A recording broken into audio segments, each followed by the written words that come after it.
能够看穿两大天才所有能力的洞察之眼，却唯独对男人没有任何效果。这可把协会部长吓了一跳，因为无论是协会会长还是工会会长，都从未出现过这种情况。原本他还只是个普普通通的搬运工，在这满是怪物横行的时代中，没有觉醒任何能力的人类就会沦为这种角色。自从深渊出现之后，无数怪物大举入侵人间，而为了抵御怪物的入侵，人类纷纷觉醒了特殊的能力。仅凭这股力量，他们击退了无数的怪物，并对深渊进行了探索。也正因如此，觉醒能力的等级成为了评判个人的标准。只要你的等级够高，你就能够过上美好舒适的生活。但这一切都与面前的男人无关，因为35岁的他至今连状态窗口都无法打开。而在这时，正当他收集完怪物掉落的战利品之后，却发现自己身边早已尸横遍野，如今就只剩下你一个了。只见面前巨大的怪物正在轻声低语着3S 级魔物阿斯摩德斯，而男人刚想对其发起进攻，却被其抬手间废掉了一只胳膊。紧接着一道紫光瞬间洞穿了他的头颅，一瞬间，男人往日的回忆便浮现在了眼前。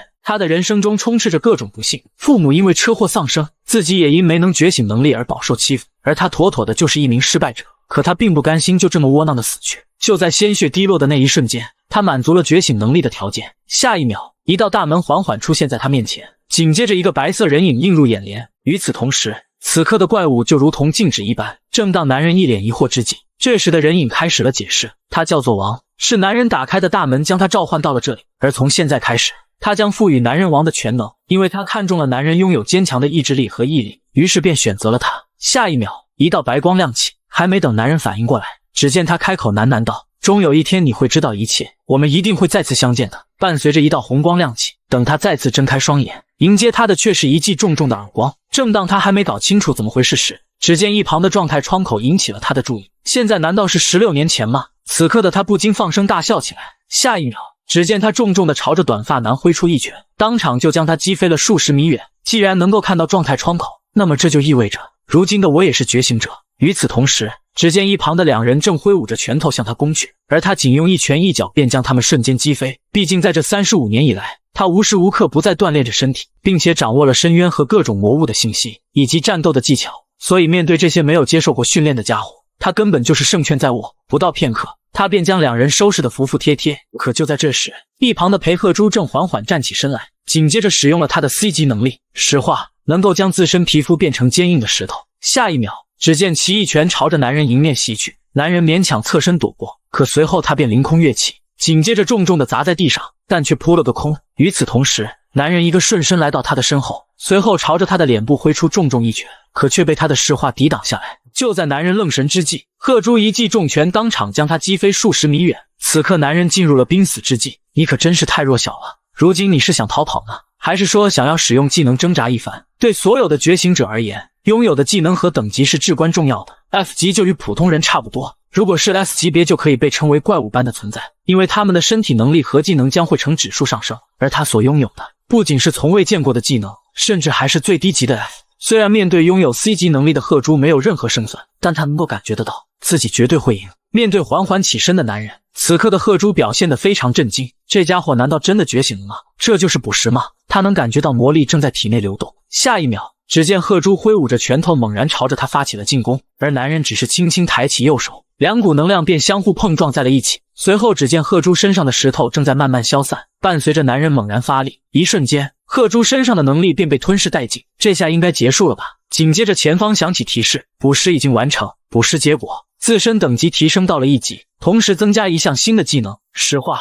他明明觉醒的是最垃圾的 F 级天赋，却能以凡人之躯比肩神明，因为他不仅能够掠夺别人的天赋，甚至能将所有异常状态技能都无效化。就在收拾完3人之后，画面一转，此刻他正将3人送往了校医务室。在经过片刻的治疗之后，他便转身离开了这里。就连他也没有想到，自己居然会觉醒天赋击败鹤珠。天赋捕食，在前世即使训练一辈子也无法提升的等级，如今却因为一场战斗而获得了提升。虽然他是最低级的 F， 但他的威力远远超过了 C 级，甚至还能掠夺他人的天赋。而他很是好奇，王为何要给他这种力量，以及让他回归的原因究竟是什么。不过目前最重要的还是要弄清楚捕食的具体能力。自从他的父母去世之后，他便一直寄宿在叔叔家中。此此刻他正打算收集有关这种类型天赋的信息，可眼前的一幕却让他愣在了原地，因为一群家伙正站在他的面前，居然是黄在英。可是你不是应该待在学校才对吗？望着地上散落的纸盒，男人瞬间明白了一切，这家伙居然跟一群恶霸混在一起。此刻只见一旁的黄毛开口喃喃道：“如果你不想挨打的话，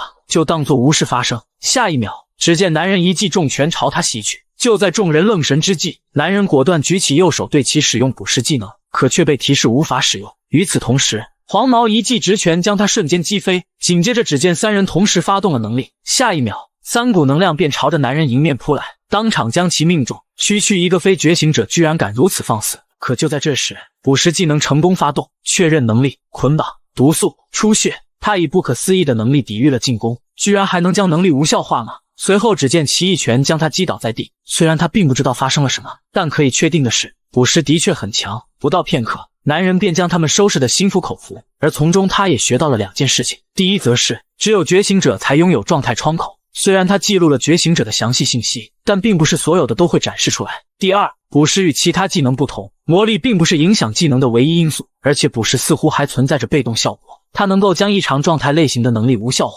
至于猜测是否正确，就需要通过以后的测试来确认了。与此同时，只见表弟猛然朝他跪下，随后表示他正在反省自己的行为，并决定从今往后跟随男人的脚步，而这可把男人整不会了，并且今天还会发生一件重要的事情。于是男人当即便原谅了表弟，那么你就跟我去做件事情吧。另一边，在一处禁地，只见众人正表现得一脸震惊，因为此刻正发生着门破现象。门破与深渊连接的通道突然打开，造成大量怪物入侵人间的现象。距离上次发生这种现象已经过去了10年之久。虽然此刻的2人表现得十分惊慌，但他却示意他们不用担心，因为他的天赋可是 B 级的结界，而且这次门破的等级是 C 级，也就是说怪物最高的等级只有 C。 即使发生了意料之外的事情，但这对于拥有 B 级天赋的他们来说，完全就是可控的状况。与此同时，只见2人正朝着禁地赶去，而只有男人深知，这次的门破等级并不只是简单的 C 级。另一边，此刻的长官也察觉出了不太对劲，这些 C 级的怪物到底是如何攻破 B 级结界的？就在这时，只见门破中突然涌入大量的巨型魔物，而显然 B 级的结界根本无法阻挡他们前进的步伐。一级魔物巨魔，而他们还没反应过来，就被一股猛烈的火焰瞬间吞噬殆尽。与此同时，这时的表弟很是好奇，男人到底是如何得知门破等级会上升一事。为了隐瞒自己是回归者的身份，于是男人便告诉他是因为直觉。就在这时，只见一大群魔物正朝着人群疯狂涌入。还记得我让你去做的事情吗？现在就是最好的时机。可是你应该怎么办呢？当然是解决掉他们。就在他决定消灭这群怪物之后，另一边高层收到了通知，当前的门破现象提升到了1级，而如今能够解决此事的 A 级觉醒者只剩下最后一位 A 级天赋光剑安贤珠。画面一转，此刻的男人正在阻挡着怪物的进攻，仅凭自身的捕食天赋，他很快便将周围的魔物消灭得一干二净。而他发现捕食的发动似乎与疲劳值有关，当疲劳值大于70时，技能便无法发动。大部分的技能都是基于魔力发动的，但这并不意味着你只需要担心魔力，还有疲劳。当使用技能时，它便会增加，疲劳值越高，将会导致技能威力的下降以及体能的流失。不过令人感到意外的是，它能够通过吸收死去的魔物来恢复魔力，而且更重要的是，此刻它的等级来到了D级，捕食和石化也都提升到了D级。越是使用捕食，它就变得越强。按照这么发展下去，男人迟早会成为世界最强的存在。正当他准备朝着表弟的方向赶去时，一头巨大的魔物从天而降，伴随着贤珠高举着光剑。下一秒，只见其猛然挥出一剑，当场便将魔物击杀。没想到他居然如此轻松就消灭了级魔物，看起来回归前解决门破事件的人就是他了。光剑安贤珠，他还是一如既往的强悍，可他为何会出现在这？在男人回归之前，他应该与巨人奥格在城市的另一端有一场恶战才对。与此同时，前方传来技能感知的提示，下一秒，只见一把利刃当场洞穿了贤珠的胸膛，而此刻的他则非常震惊，终于抓到你了，安贤珠。另一边，表弟望着校医务室里的老师陷入了沉思，因为他的任务就是保护崔奈英的安全，毕竟在前世，他就是在参与救助的过程中被魔物所杀，所以表弟必须用自己的睡眠技能让他入睡，然后将他转移到安全的地方。至于剩下的事情他会看着办的。而此刻的他很是好奇，为何男人会知晓这一切？难道他是觉醒了能够预知未来的天赋吗？画面一转，面对眼前发生的一切，就连男人都表现得非常震惊。此刻贤珠朝着他大声质问，你到底是谁？身为 A 级果然与众不同， B 级反派韩上道，天赋 B 级隐身。在这个世界中，参与犯罪的觉醒者被称为恶棍，而其中韩上道是极为危险的人物。可在回归之前，他们两人并没有交战，难道因为我的回归而改变了未来吗？与此同时，只见贤珠当即挥舞着光剑便要朝他砍去，可下一秒，一阵剧烈的抖动传来，紧接着一头无比巨大的魔物从地底钻出，随后一拳朝着众人袭去。眼瞅着情况发生了改变，于是韩上道便将目光转移到了男人身上，没想到这里居然还有观众，这可真是太有趣了。那么你就受死吧！就在敌人对他发起进攻时，他却是从容不迫地使用石化进行防御，随后一脚将其当场踢飞。B 级恶棍韩上道，那个臭名昭著的人说的就是你吧？我很高兴见到你。紧接着两人便上演了一场攻防大战，但很明显，敌人的利刃无法穿透男人的石化。虽然他并不知道男人为何会知道他，但如果男人太过自信的话，可就大错特错了，因为总有意料之外的事情发生。下一秒，只见其当场使用了隐身技能，而男人只能选择左右挥舞拳头进行防守，可还是被他抓住了空隙。随后只见一道斩击落下，当场砍伤了他的手臂。像你这样的家伙，我们不知道猎杀了多少。那些总以为自己拥有无敌的技能，每当自身的弱点暴露时，总会想着逃跑。在你死前给你最后一句忠告，每个技能都存在弱点。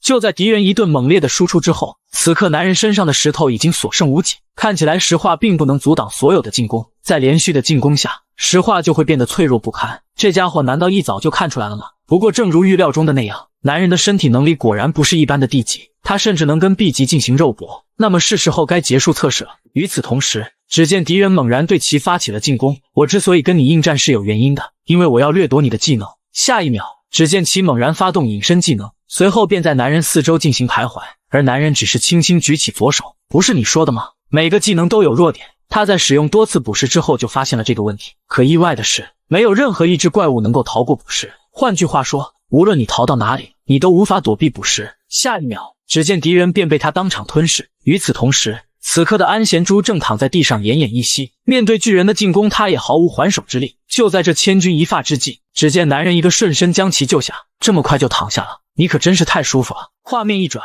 男人带着表弟回到了家里，而他们对于两人的安危表示非常担心，毕竟发生了那么危险的事情。与此同时，世界各地纷纷发出了通知，门破现象已经完全解除，而那些英雄也都及时得到了救治。面对扑面而来的采访，此刻的安贤珠痛苦地表示，击败巨人的英雄另有其人，不过由于并未发现巨人的身体，所以众人还是表现得有些担忧。望着手机里并未提到男人半点信息，此刻的他终于舒了一口气。那么接下来就该进入下一阶段了。虽然如今的他拥有了3个技能，但以目前的水平来看，他是很难同时使用3个技能的。不仅魔力很快就会消耗干净，就连疲劳值也容易达到上限。因此最好的解决办法便是魔药，能够恢复魔力以及疲劳的药水。但魔药的价格极其昂贵，而且探索副本是需要得到许可的。为此男人只有一个选择，那便是探索还未被发现的副本。 B 级魔物蜘蛛姐妹，如果只是简单的 B 级魔物，那么它需要吸收几百只才能进行等级提升。下一秒，只见他们猛然朝着男人发起了进攻。面对眼前巨大的丝球，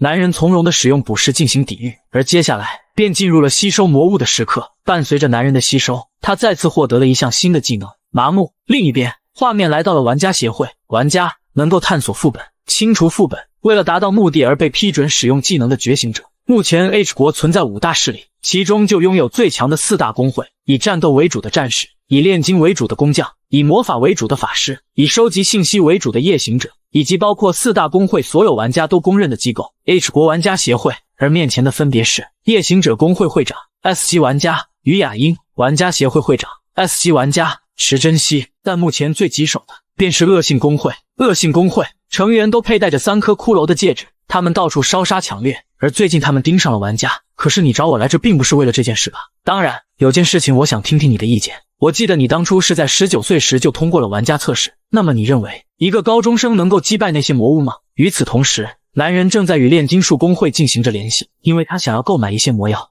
就在门破事件过去之后不久，学校很快便迎来了再度开放，而在此期间，男人一直通过锻炼提升着身体素质，以及清除副本积攒魔石。凭借多天积攒下来的魔石，男人成功的成为了炼金术行会的超级贵宾。与此同时，经过多天的锻炼，男人的各项技能都提升到了 C 级，就连他自身的等级也都提升到了 C。不过即便如此，他依旧有着很长的路要走。此刻众人皆表现得一脸震惊，毕竟击败了贺珠等人可是会出大问题的。就在这时，只见一伙人正朝着男人缓缓走来，而来人正是贺珠等人的老大 S 级觉醒者李正宰，他是泰山集团的第3代继承人，曾赞助过泰山学院，同时也是学院各大校霸的老大，并且唆使贺珠等人欺负男人的罪魁祸首就是这家伙。不过你来这里是有什么事吗？你这该死的家伙！闻此，他背后的手下当即破口大骂，可下一秒，只见一记拳头瞬间将他击飞，这里还轮不到你说话。紧接着他便将矛头指向了男人，我知道你击败了贺珠，但你可不要太嚣张了，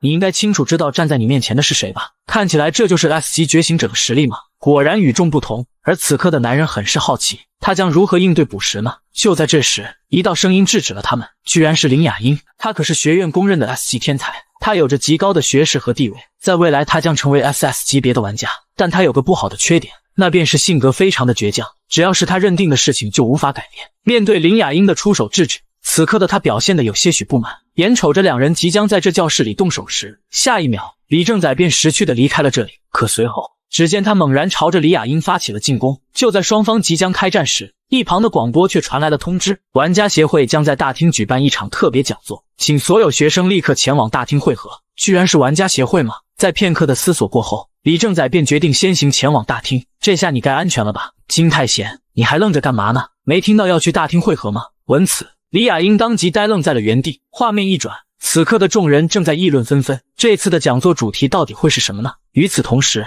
台上的大叔开始了自我介绍，我叫做高太旭，而他来到这里只有2个原因，第一则是为了门破现象进行教育培训，第二则是为了告诉你们有关玩家协会测试变更一事，至于 H 国玩家协会会有着怎样的未来，就掌握在你们这些新人手里了。就在部长宣布玩家考试有所变更之后，此刻众人开始七嘴八舌地议论起来。随后部长便对此举做出解释，由于近期门破事件频繁发生，导致副本和怪物的数量急速上升，如今玩家协会已经出现了人手不足的情况，所以从今天起将开始允许高中生参加玩家考试。闻此，众人纷纷表示非常震惊，他们将根据综合数据挑选出最优秀的人才，而男人一眼就看出他在说谎。虽然这次考试的确允许高中生参加，但其实选拔早已开始，那便是通过高太旭自身的技能洞察之眼，他能够看到所有人的能力数值，甚至在集中注意力的情况下可以看到他人的状态窗口。而部长对此很是满意，因为这里的数据比其他地方好上很多，有许多能够成为玩家的家伙。不过最令他吃惊的便是面前的两人，虽然他曾收到过夜行者给出的推荐名单，但没经过训练的觉醒者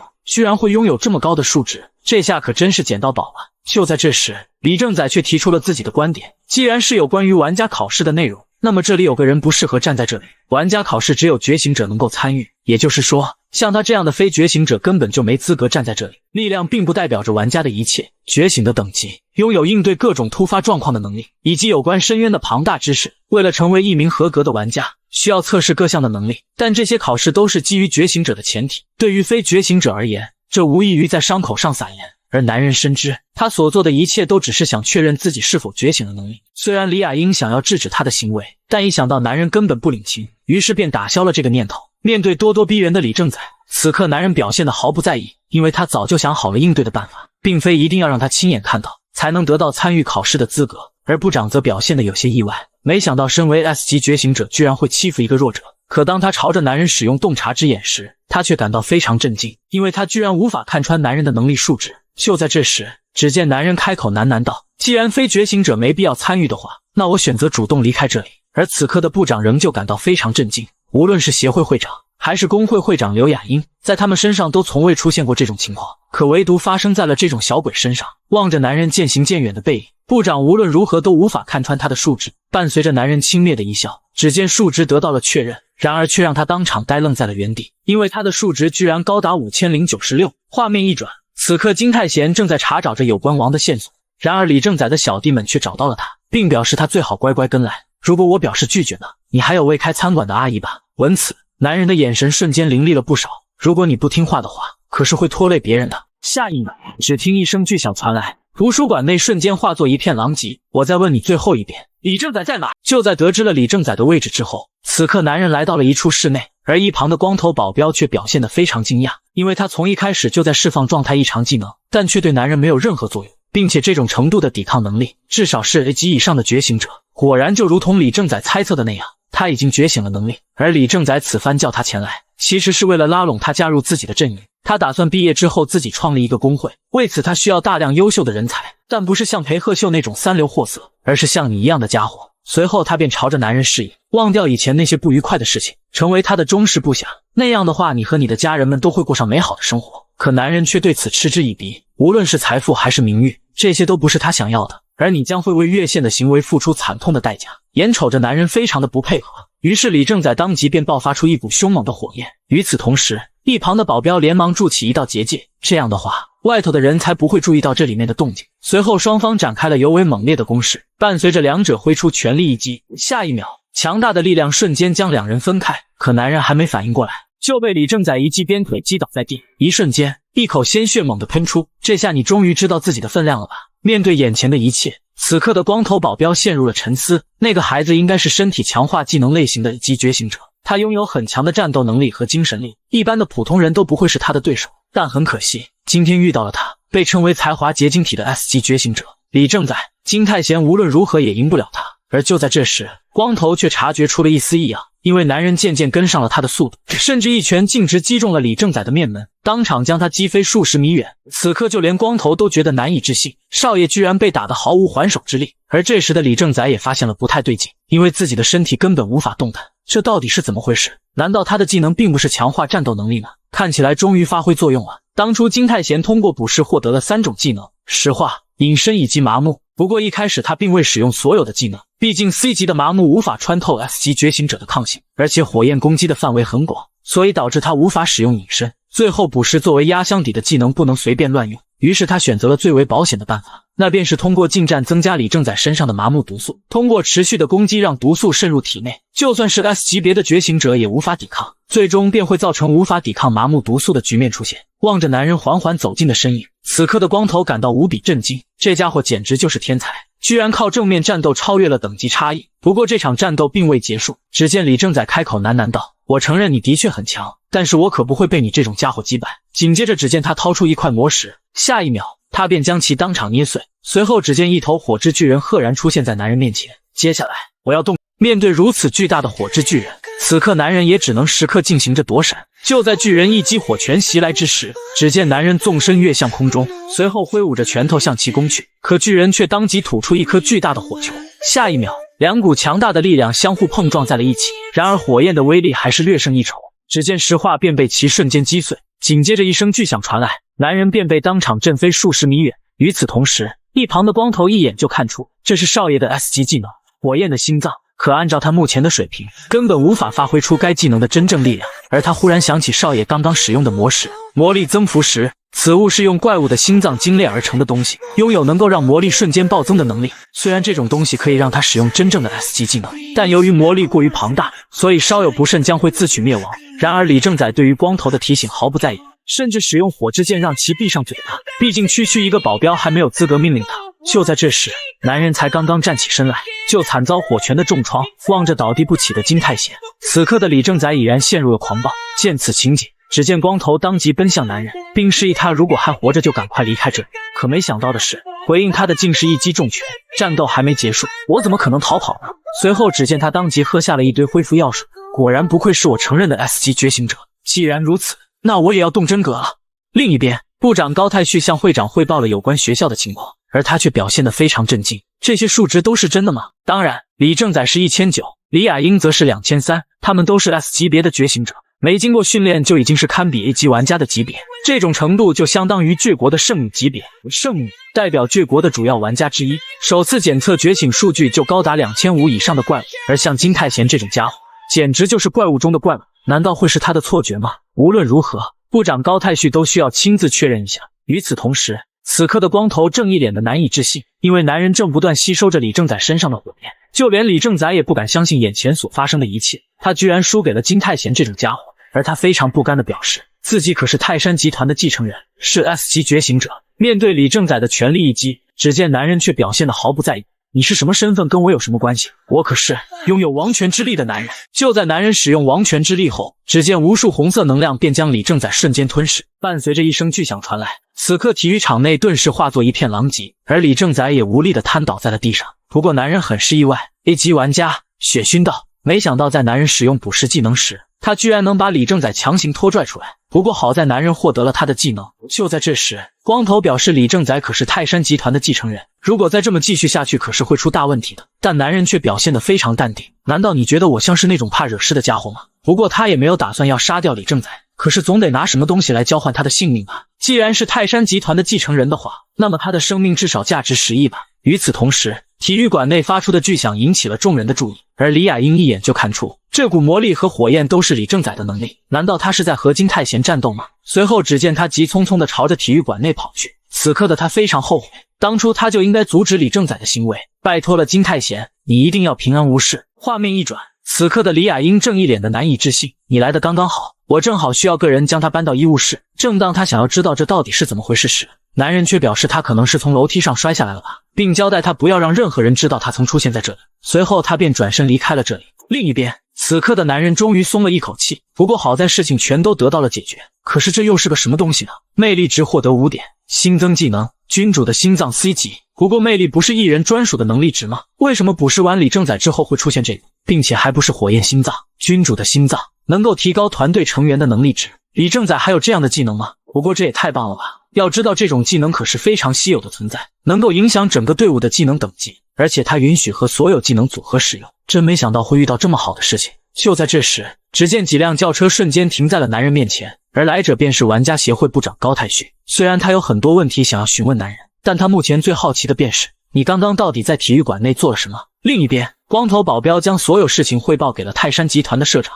打伤了我的儿子还要我买下他的生命吗？真是太有趣了。随后会长便答应了男人的要求，不过既然事情已经发展到了这个地步，那么我也要找回我的面子。伴随着他响指一打，只见2道人影赫然出现在他面前，而光头却是大惊失色，可是对方只是个孩子。闭嘴，我讨厌没用的家伙。此人便是泰山集团社长 S 级玩家李正秀。另一边，此刻男人面对部长的提问表示非常疑惑，他是指刚才发生在体育馆内的动静，还是之前讲堂上发生的事呢？不过他应该不会为了刚才那点小事来找我吧。于是男人便试探性的发问，难道你指的是刚才发生的爆破吗？而部长对此表示否定，那种小事其他部门会接手处理的。闻此，男人瞬间底气十足，随后便朝着他开门见山的说道，既然你来找我，肯定是为了给我玩家考试的请帖对吧？你为什么会这么肯定呢？因为答案已经显而易见了，不是吗？就在男人展现出自己的全部实力之后，只见众人当即呆愣在了原地，因为他的数值居然比之前还要高上不少，这就意味着上次的数值也是真实的。这家伙到底是谁？画面一转，男人将参加玩家考试的消息告诉了表弟，闻此他当即呆愣在了原地。言归正传，泰山集团应该会解决体育馆内发生的事情，从而减少高太旭对男人的怀疑。如今的他应该好好准备1个月后的玩家考试。就在这时，一通电话引起了他的注意。与此同时，两人正鬼鬼祟祟地注视着男人的家，而他们很是不解，为何协会的玩家会保护一个高中生？看起来他应该是参加本次考试的考生。来者便是被称为黑白兄弟的刺客。黑，技能隐身，身体强化；白，技能隐身。而接下来，他会让男人知道什么叫做真正的觉醒者。就在这时，只听身后传来一声闷响，该死！你到底是谁？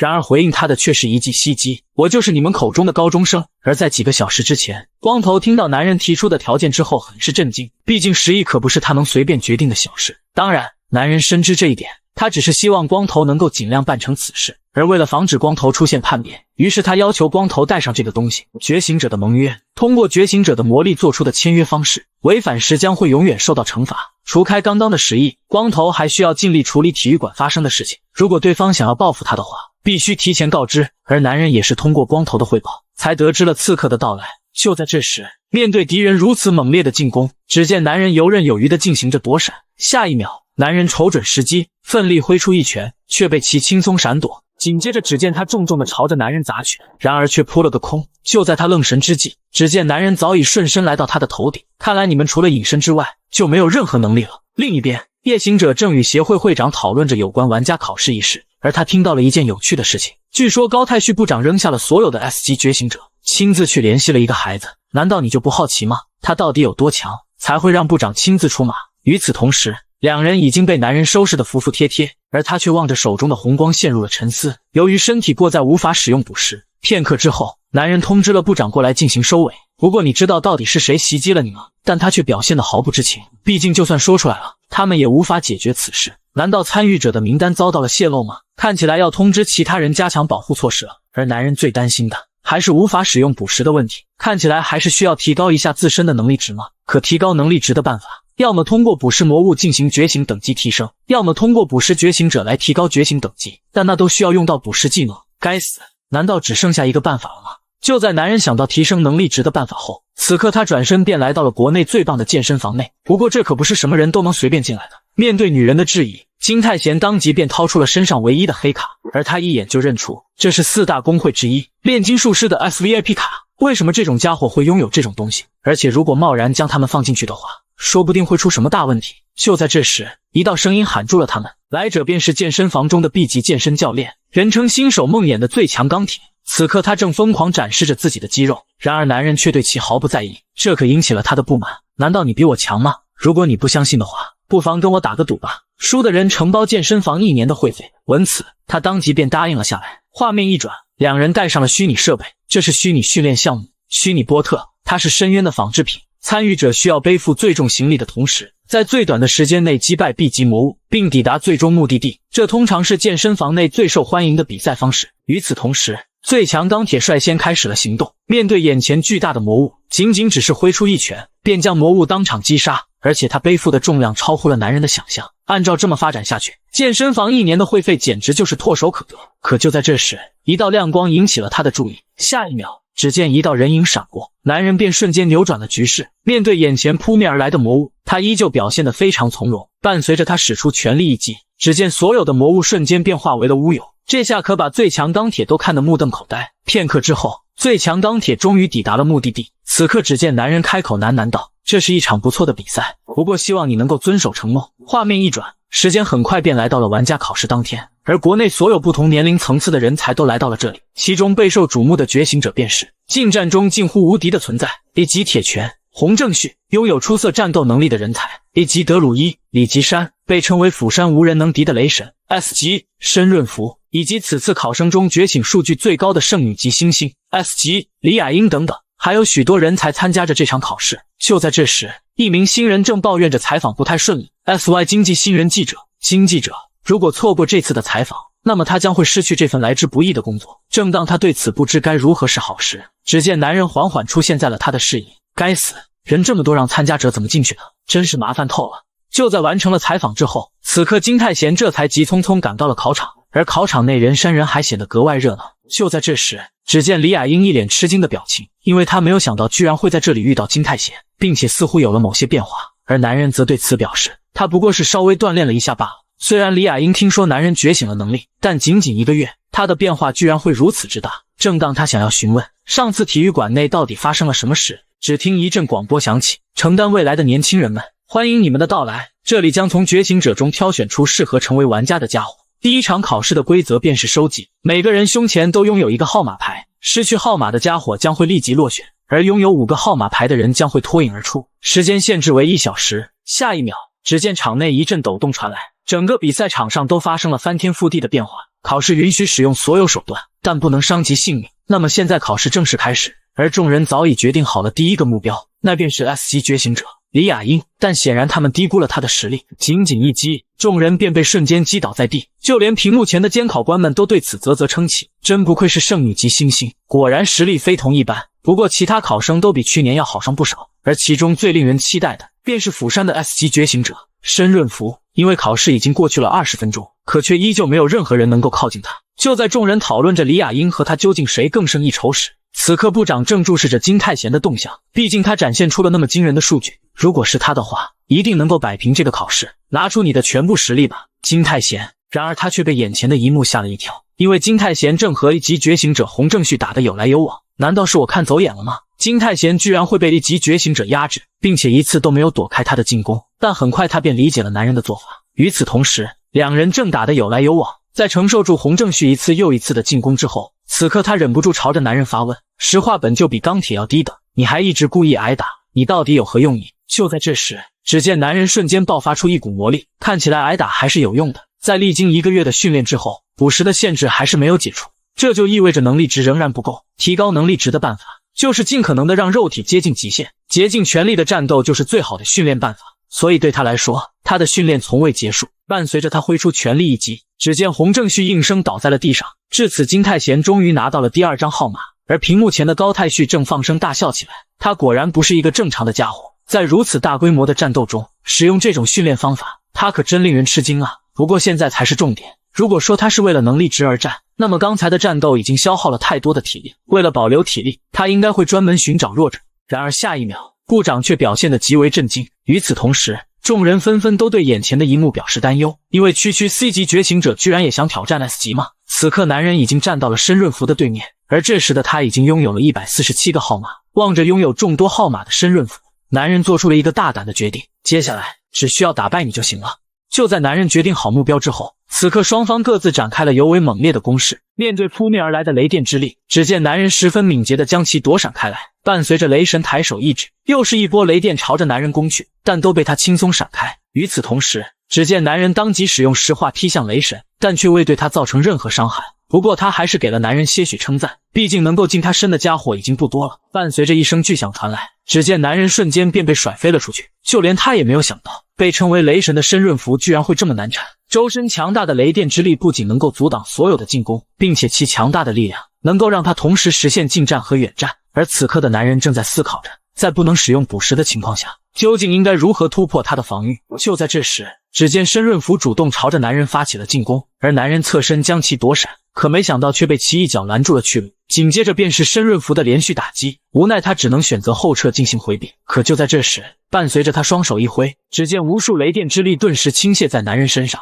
而此刻的申润福则不断对他进行着嘲讽。下一秒，只见男人当即便使用了石化技能，紧接着无比巨大的石拳径直朝着雷神挥去，可仅是抬手之间，他便将其瞬间摧毁。伴随着一阵强光袭来，此刻男人顿时失去了视野。而在这时，雷神正高举着右手，下一秒，一股无比强大的雷电之力便径直击打在了男人身上。不过男人却仅凭强大的意志将其接了下来，就连申润福都对此感到非常意外。他原以为参赛者都是些三流货色，唯一能够跟他较量的也就只有李雅英一人，可他没想到的是，居然还存在这种家伙。就在这时，只见一发石子朝着他迎面飞来，当场便击中了他的额头。而就在他愣神之际，男人早已一个瞬身来到他的身后，伴随着男人全力一挥，只见无数石子瞬间击打在了雷神身上。而他很是不解，为何男人的进攻会奏效？的确，石化技能根本无法穿过他的雷电防御，就算是最高等级的石化，只要是触碰到雷电的瞬间就会被全部击碎。但玩家考场却有所不同，因为这里使用了能够扛住玩家力量的特殊材质，虽然它可能会破碎，但它永远不会消失，所以他只需将这个东西当成兵器使用，就能成功突破雷神的防御。至于申润福，你根本就不是我的对手。就在男人一拳解决完申润福之后，此刻众人开始议论纷纷， C 级居然干掉了 S 级觉醒者，这个金太贤到底是何方神圣？而一旁部长悬着的心终于放下，他可真是个厉害的家伙。下一秒，部长的眉头却再度紧锁起来。与此同时，望着面前掉落一地的号码牌，这下他只需要等待考试结束即可。此刻只见一发冰锥朝着他迎面袭来，男人纵身一跃将其躲过，而他很是诧异，为何会突然出现冰块呢？可随后眼前发生的一幕却让他感到无比震惊。只见无数冰花瞬间将场地笼罩，不到片刻便形成了一个巨大的空间。而在这时，只见李雅英正朝着他缓缓走来。此刻男人很是诧异，为何他会突然出现在这里？难道他观看这场比赛已经很久了吗？就在这时，他却发表了自己的观后感。他认为能力越大责任越大，没有责任心的使用能力只会成为野蛮行为。金太贤你的确很强，就连他也没有想到男人会以这种方式击败申润福，所以你也是用这种方法打败李正宰对吧？下一秒，只见巨大的冰柱从天而降，紧随其后的便是无数冰柱纷纷坠落，而男人面对此景也只能奋力躲闪。就在这时，只见李雅英一记飞踢便将男人瞬间击飞。他也曾信任过男人，认为他和李正宰是不一样的家伙，不会因为个人利益而鲁莽行事。可自从他看到男人的战斗之后，他才知晓了一切。无论是李正宰还是裴鹤秀，他们身上的伤全都是男人所为。伴随着一颗巨大的冰柱拔地而起，随后只见男人重重的摔倒在了地上。就是因为男人滥用能力，才导致他们现在还躺在病房内。不过那也是他们咎由自取，所以他不会举报男人的行为。但他希望金太贤可以放弃玩家考试，因为他没有成为玩家的资格。而男人则对此做出回应，一个连李正宰都无法阻止的家伙，在这谈什么力量和责任？到最后你想做的就只是淘汰我吗？难道你在害怕我的力量吗？闻此，李雅英当即便下定了决心。下一秒，伴随着他缓缓凝聚魔力，只见一把巨大的冰霜之锤便出现在他手里。金太贤，你就到此为止吧。面对如此强大的魔力，此刻就连金太贤也不知该如何是好。毕竟经历过上百次的石化，如今早就丧失了他的能力，而隐身在这种大范围攻击下根本毫无作用。虽然君主的心脏已经完全发动，但在这种情况下也无济于事。最糟糕的是，捕食仍旧无法发动，并且由于体力不足，根本无法在对战中注入麻木毒素。如今只剩下最后一种办法。此刻只见男人率先朝着李雅英奔去，伴随着李雅英猛然挥出一击，只见整个场内瞬间亮起一道白光。就在众人正好奇结果到底如何时，面前的一幕却让众人呆愣在了原地。与此同时，伴随着迷雾的消散，只见两人的身影出现在面前，居然是 Kiss 吗？就在这猝不及防的一幕出现后，谁也不会想到，当李雅英猛然挥出巨锤时，男人居然会朝她扑去。而之所以要和他 kiss 的原因，完全是为了注入麻木毒素。释放状态异常类型的技能时，通过近距离进行内部释放将会大大提高成功概率，所以金泰贤才会让他吞下含有麻木毒素的血液。不过考虑到 S 级觉醒者自身的抗性，这算得上是放手一搏了。好在这个计划成功奏效。就在这时，场内一阵广播响起，第一场玩家考试结束，请各位考生待在原地等待。而在结束完考试之后，所有受伤的考生都及时得到了治疗。李雅英虽然中了麻木毒素，但好在号码没有丢失，所以他也通过了玩家考试。至于金泰贤，虽然只得到了7个号码，但由于他打败了申润福和林雅英，所以导致他成为了这次玩家考试的焦点。不过这个治疗还是挺好用的，是否应该要补施一个呢？就在这时，只见申润福突然朝着男人发起了进攻，就连他也没有想到申润福居然会出现在这下你应该无法使用那种卑鄙的手段。伴随着他猛然发力，两人便被瞬间弹开。此刻一旁的众人正乐此不疲地观看着他们，而下一秒，突如其来的雷电便降临在他们身上。接下来就让我们堂堂正正的打一架吧。正当两人的大战一触即发时，一股无形的力量瞬间袭来，当场便将申润福压倒在了地上。此刻他正疼得仰天长啸起来，而男人则是一脸的难以置信。就在这时，只见眼镜男正朝着他们缓缓走来。该死，你们就不能消停会吗？而男人一眼就认出此人正是 S 级玩家朴成镇，他是玩家协会中最优秀的玩家之一，未来将会成为双 S 级别的玩家。此刻他很是意外，居然还有人能够站在他面前。伴随着他猛然发力，只见金泰贤身上的沉重感不断加重，就连他也没有想到 S 级别的觉醒者和玩家之间的实力差距会如此之大。而朴成镇则表现得有些许震惊，毕竟这种程度就连老玩家也难以承受。就在他准备再次发力时，一旁的医生及时制止了他的行为。在经过医生的一番思想教育之后，此刻他询问起了男人的名字，而男人也对此做出回应：我叫金泰贤，看来你就是击败了2位 S 级的新起之秀，这真是太有趣了。你的目标一定是成为 S 级玩家对吧？我会在终点等着你的到来。画面一转，此刻众人迎来了第2场玩家考试，而这场考试的内容非常简单，那便是通过他身后的大门进入地级副本。闻此，众人皆感到非常震惊，居然是真正的副本啊！而规则便是每5名考生为1组，在玩家监考官的带领下攻略副本。进入副本之后，考生所有的一举一动都会被进行评估，内容涉及到战斗、观察、知识以及医疗辅助行动。协会将会提供需要的兵器和消耗品。那么接下来就请按顺序进入大门。而此刻的男人则表现得一脸轻松，毕竟有玩家在场，基本上不会出现太大的问题，除非遇上双重副本。阿波卡利普托，那是一个 S 级别的副本，最初是在玩家考试中的地级副本里发现它的存在，刚进入副本，考试队伍就遭到了团灭，这也导致了后来许多还未发现的副本被禁止进入。如果男人能够提前阻止他就好了，不过又有谁会相信他呢？而且如今的他还有自己的事情要做，只要男人不是第一个发现双重副本的人，那么他肯定能够找到存活下来的办法。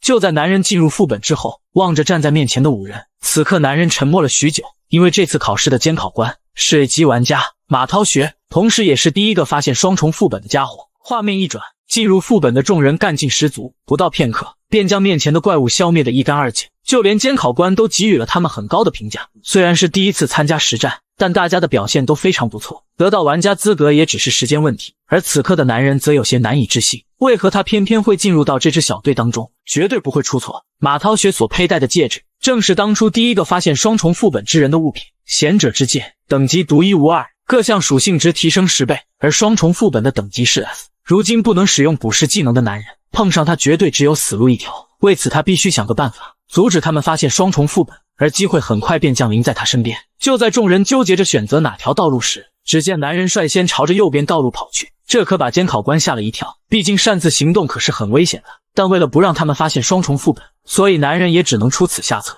可很快他便会后悔自己做出的决定。只见一道空间之门赫然出现在众人眼前，为何副本内部还有一道空间之门？而男人一眼就认出这就是双重副本阿波卡利普托。该死！没想到绕来绕去还是来到了这里。就在队友正准备上前探查一番时，只见男人当即便制止了他的行为。毕竟副本内部居然出现了新的洞口，这不是很奇怪吗？出现这种特殊情况，不是应该先向协会进行汇报吗？当然，就连监考官也是第一次遇到这种情况。但思索片刻之后，他还是决定先进入探索一番，因为洞口散发的魔力仅有地级，而且就算出了什么问题，也还有一级玩家在场。再者，如果真的是特殊事件，那么进入里面探索可是能够得到不少分数的。这可把男人吓了一跳。可是这不是违反了原则吗？但却遭到了考官的反驳。金太贤，你连团队合作都不懂的家伙，有资格说这种话吗？闻此，众人当即便开始对男人声讨起来。伴随着考官打下一记响指，只见一道白光亮起，而等到男人再次睁开双眼，却被眼前的一幕吓了一跳。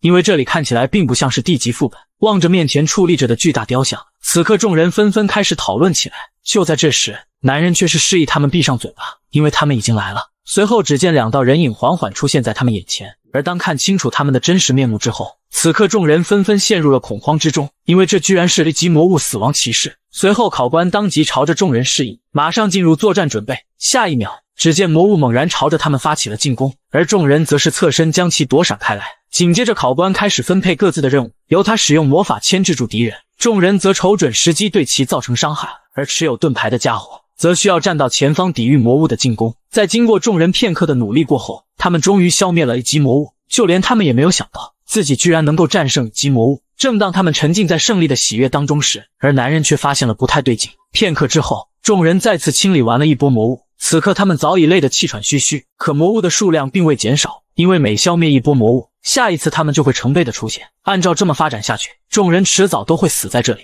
就在这时，男人表示自己发现了奇怪的地方，而考官很是不解，这家伙到底是怎么回事？战斗这么久都不会疲惫吗？并且他还发现了这门非常危险。而他们不知道的是，如果不是君主的心脏这项技能提高了他们的能力值，众人早就葬身于此了。那么你觉得奇怪的地方是？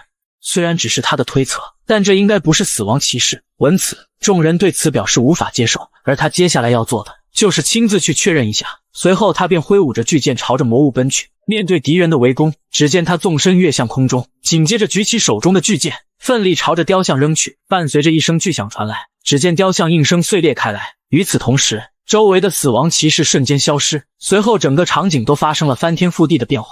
这居然是幻影啊！幻影陷阱，这是让我们与假象敌人进行战斗的陷阱，为的是消耗我们的体力。此刻众人对此表示难以接受，毕竟他们战斗了这么久，居然只是幻影。但考官很是好奇，因为他并未和死亡骑士打过，为何会知道这是陷阱呢？当然是因为直觉啊，毕竟死亡骑士可不会这么弱小。随后他便叮嘱着众人，赶快离开这里吧，不然你们都会死在这里的。然而虽然摧毁了幻影陷阱，但情况并没有好转，因为双重副本的出现，导致副本内部的空间变得完全不同，并且由于刚才的战斗，此刻的众人早已伤痕累累，如今唯一的希望便是找到副本的出口。在经过片刻的搜索过后，他们终于找到了一扇大门，虽然开启拥有一定程度的危险，但眼下他们也别无他法。伴随着大门的缓缓开启，此刻的考官感到非常震惊，因为门内居然跪着一只死亡骑士。正当众人以为就此结束时，只见无数个死亡骑士缓缓出现在他们面前，随后一阵火光亮起，顿时便照耀了整个房间。此刻众人的身体止不住颤抖起来，因为映入眼帘的竟是无数只死亡骑士。就在这时，前方响起一道声音：该死的人类，你们终于走到了这里，那么接下来就开始进行决斗吧。在真正的 S 级 BOSS 现身之后，此刻他要求着众人进行1对1的决斗。望着面前浩浩荡荡的阵势，众人当即便陷入了恐慌之中。就在男人安慰着他们冷静下来时，身后的3人早已被吓得落荒而逃，毕竟他们宁愿回到原来的地方，也不愿意死在这里。可随后，只见死亡骑士朝着他们猛然挥出一击，当场便重创了他们，而2人都被眼前的一切吓了一跳。此刻只见男人朝着马涛学大喊：由我来拖延时间，你快去寻找出口。可下一秒，马涛学却将其击飞出了门外，紧接着使用魔法筑起一道围墙，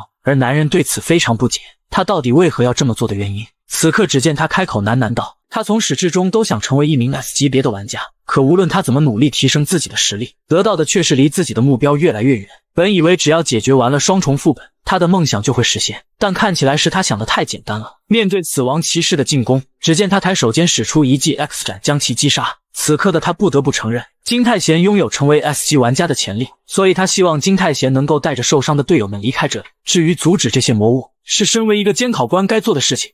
然而望着面前倒地不起的队友们，似乎他们已然失去了生机。就在这时，身后突然传来一声巨响。当他回头看去时，只见一排排死亡骑士正站在他的面前，而监考官已然倒在了血泊之中。望着周围凄惨的一幕，此刻的男人陷入了恐惧之中。与此同时，面前的死亡骑士缓缓抬起长剑，是否申请决斗？就在男人愣神之际，他却注意到了一旁掉落的戒指。这不是马涛学的贤者之戒吗？下一秒，只见死亡骑士猛然对其发起了进攻，而男人则是侧身将其躲闪，紧接着俯身捡起了那枚戒指。如今的他唯有将希望寄托在戒指之上。就在他戴上戒指的那一瞬间，只见周身一股强大的魔力瞬间爆发，当场便将周围的魔物消灭得一干二净，就连 BOSS 都被吓了一跳。这股力量到底是什么？此刻前方传来提示，由于佩戴了贤者之戒，所有能力值提升时，满足所有条件，腐蚀封印解除。此刻只见一股红色能量迅速朝着四周散开，不到片刻，他便将周围的死亡骑士吞噬得一干二净。与此同时，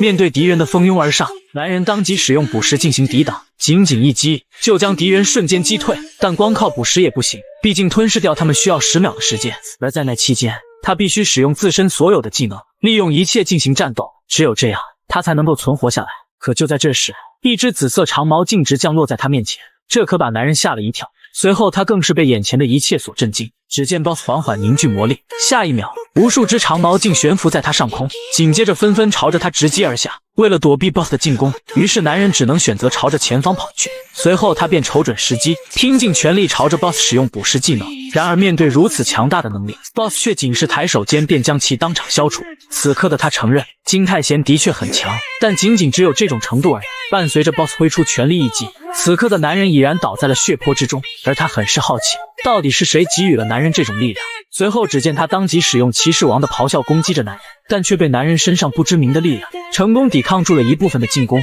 你不是普通人类，而他早就知道男人能够听懂他们说话，于是他便再次发问，你的力量到底是什么？伴随着 BOSS 的猛然发力，此刻的金泰贤已然陷入了濒死之际。而在这时，阿斯摩德斯的身影再次出现在他面前，望着周围倒在血泊之中的队友们，此刻的他忽然意识到，和那时候一模一样，并没有任何改变。他不知道捕食到底是一种怎样的力量，为何自己突然能够听懂魔物的语言？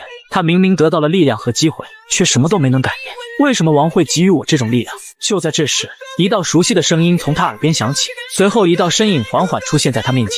我已经告诉过你了，我只是欣赏你的意志和韧性而已，你不需要改变自己，只需要继续勇往直前就行。下一秒，男人猛然睁开双眼，就在 BOSS 即将挥出致命一击时，此刻无数红色能量纷纷朝着四周攻去，所到之处皆吞噬殆尽。这时的 BOSS 才意识到情况不对，难道这家伙想用身体让技能暴走吗？伴随着他的一声呐喊，只见体内的魔力瞬间暴增。见此， BOSS 当即来了兴趣，随后他便朝着男人挥出全力一击，但却被男人轻松抵挡下来。你不是很想知道这股力量是什么吗？那么就亲自去了解一下吧。伴随着他的猛然发力，此刻捕食技能提升到了 B 级，紧接着只见一股魔力瞬间击打在 BOSS 身上，当场将他震飞数十米远。与此同时，男人拾起一旁的巨剑，随后顺步来到 BOSS 身前，并对他进行了多次挥砍。此刻的 BOSS 勃然大怒，当即召唤出一堆兵器朝着男人攻去，而他却只是缓缓抬起右手，紧接着猛然挥出全力一击。下一秒，只见一头红色巨龙朝着 BOSS 飞扑而去。就在他对此感到无比震惊时，此刻男人开口喃喃道，我不是人类，而这股力量是王者之力。伴随着他猛然发力，只见 BOSS 当即便被吞噬得一干二净。随后前方传来提示，增加新的技能，骑士王的霸气。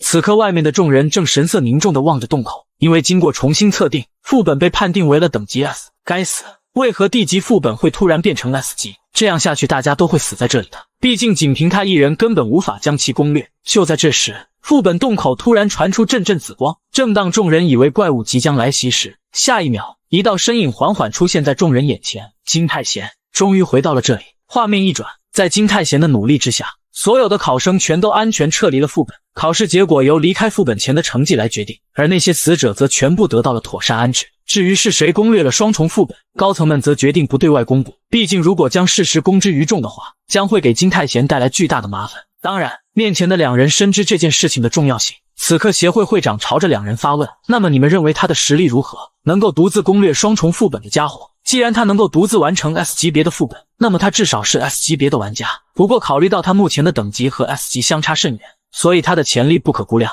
此刻两人相互对视一眼，紧接着朝着会长脱口而出，那家伙很有可能成为国家级别的战力。另一边，此刻的金泰贤望着眼前的一切感到无比震惊，因为无数只怪物正站在他的面前。该死，这不是深渊吗？就在这时，远处一道人影正朝着他缓缓走来，而他忽然意识到，眼前之人正是王。与此同时，周围的怪物响起了阵阵哀嚎，伴随着王抬手一挥，下一秒，只见所有的怪物便被瞬间消灭得一干二净。而就在男人愣神之际，此刻前方传来一道声音：“我会一直等着你的，在深渊最深处的地方。”随后，男人猛然从噩梦中惊醒，此刻的他感到一阵后怕，因为他清楚知道那并不是梦。而王说的话到底是什么意思呢？就连 S 级魔物都非常害怕的捕食能力，甚至是能够听懂魔物的语言，这一切的疑点太多了。看来除了前往深渊之外，没有别的办法了。此刻望着一排排等级为 B 的技能，果然不出所料，在和骑士王对战时，他就意识到他的等级提升到了 B 级。如今他的能力值堪比 S 级别的玩家，按照这么发展下去，他迟早能够成为国家级别的战力。就在这时，门外一阵响声引起了他的注意，随后一道陌生的人影缓缓出现在他面前。画面一转，此刻的他已然乘坐在汽车之上，而他很是好奇，四大行会之一的夜行者工会会长究竟找他有什么事情。随后他便对此做出回应，他不过是想看看攻略双重副本的任务到底是何方神圣，然后顺便送他回家而已。但显然金泰贤并不接受这样的说辞，随后他便进入了正题。第3次考试将会和第1次一样进行模拟战斗，不过有所不同的是，外人将会坐在观众席上观看这场比赛，这也就意味着金泰贤的所有实力都将会被公开，到时候他一定会成为所有工会的目标。而他这次前来就是为了提前邀请男人加入夜行者工会的，为此他愿意满足金泰贤所有的要求。然而面对会长的盛情邀请，男人却是果断将其拒绝。此刻他正要朝着家里赶去，而会长很是不解，为何男人会拒绝得如此果断？难道他已经答应了其他工会吗？但男人却对此表示否定，因为在他眼里，其他工会和夜行者并没有任何区别，他只是单纯的不想加入，仅此而已。而就在他转身离开之际，只见会长一个瞬身便捂住了他的嘴巴。你到底是什么东西？不过是刚刚成为玩家的臭小鬼，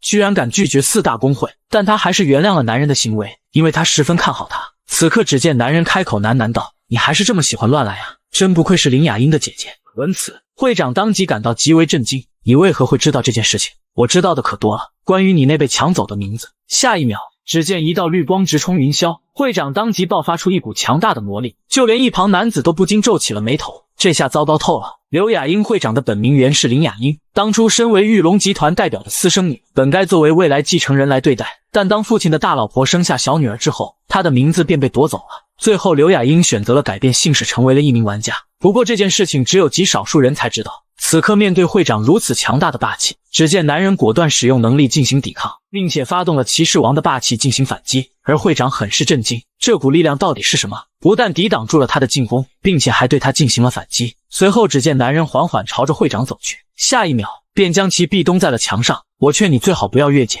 刘雅英小姐。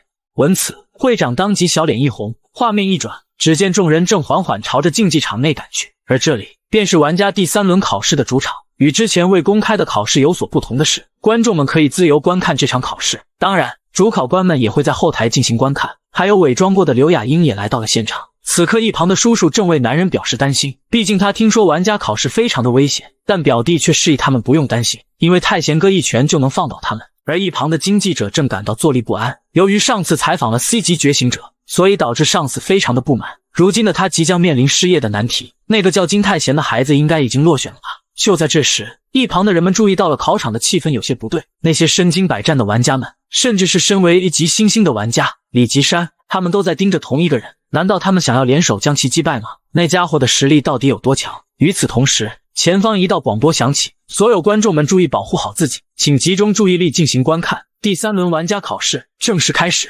就在第3轮玩家考试开始之际，此刻众人纷纷朝着金泰贤发起了进攻，因为他们在赛前就达成了一致的观点，必须率先将其除掉。毕竟在第1轮玩家考试时，他可是独自消灭了2大 S 级新星的怪物。就在众人一窝蜂朝着他发起进攻时，下一秒，只见一道人影赫然从迷雾中窜出，紧接着男人果断使用了石化技能，在一顿猛烈的拳打脚踢之后，挡在面前的众人便被清理得一干二净。而就在这时，只见男人脚下突然迸发出一道绿光，下一秒，无数藤蔓将其瞬间包裹，而他很是意外，这到底是什么玩意？此刻只见李吉山开口喃喃道：“即使你击败了2个 S 级，但你还是放松警惕了。这次考试的获胜者将会是我以及李吉山。”可话还没说完，只见男人猛然挣开了束缚，随后一脚将其当场踢飞数十米远。然而还没等他休息片刻，一旁的众人便再次向他发起了进攻。此刻只见男人抬手一指，骑士王的霸气。下一秒，一道红光充斥着整个赛场，紧接着只见骑士王的身影赫然出现在众人眼前，强大的力量瞬间压得众人无法动弹。与此同时，场外观看的众人则对此感到无比震惊，而刘雅英更是直言，这真是令人难以置信，居然敢在赛场上使用这一招。不到片刻，场上所有的考生都被男人消灭得一干二净，看起来这下应该快结束了吧。如今场上只剩下最后一人 S 级别的林雅英。此刻只见男人开口说道，不如你弃权吧，还是说你想要再次经历第一轮考试那种情况吗？闻此，只见林雅英当即神色一紧，下一秒，一道巨大的冰之屏障便将他们瞬间包裹。金泰贤，你还是先顾好自己再说吧，这一次他绝不会让那种事情发生。不到片刻，此刻赛场上早已一片狼藉，随后只见林雅英正朝着前方缓缓倒下。虽然他没能战胜金泰贤，不过男人还是给予了他很高的评价，他仍旧是最难对付的对手。与此同时，一道广播响起，这一届玩家考试正式结束，获胜者便是920号考生金泰贤。画面一转，协会会长为夺得第一的男人准备了丰厚的礼物，恭喜你成为了 S 级别的玩家。不过令他没想到的是，第3轮考试男人居然独自击败了所有的考生，但仔细一想似乎也合情合理，毕竟他可是独自攻略了双重副本的家伙。